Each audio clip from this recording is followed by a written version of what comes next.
Well, there you have it. The Vanishing of Ethan Carter, a beautiful, hauntingly moving story. I vastly enjoyed this game. It was short. That's really not a problem for me, especially for a game that just pulls off what it sets out to do so bloody well.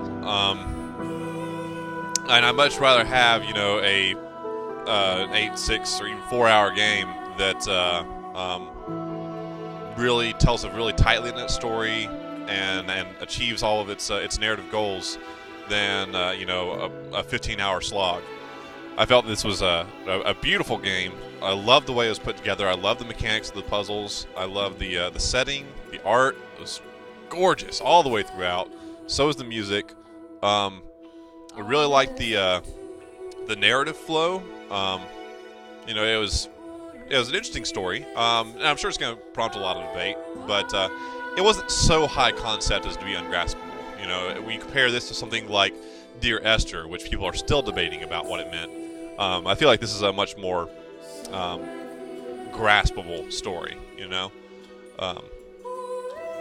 But absolutely fantastic game. I highly recommend it. Please go out and buy this game. Support these developers. Make sure that we get more games like this made in the future. This is great. This is exactly what... this is the kind of game that shows exactly what video games can do for narrative, what they can do for storytelling. We're still... I wouldn't call it a battle, but we're still kind of struggling to get video games recognized as a legitimate art medium, and I feel like this does a very good job of proving that they can be. And it's not... Again, it's not an accessible game. It's not so high-minded and avant-garde and experimental that you can't derive some simple pleasure out of it. It is, it's got some puzzles. It's fun to play through. It's not a quote-unquote art house game. This is, to me, the equivalent of a Christopher Nolan flick, right?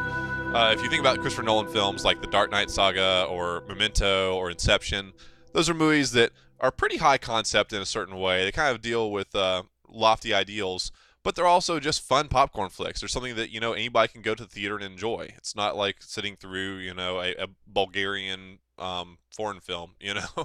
Nothing against Bulgarian foreign films. I'm sure they're great, but the fact that these developers could put together a game that both entertains and enthralls and tells a story in such a beautiful package, I am incredibly impressed with.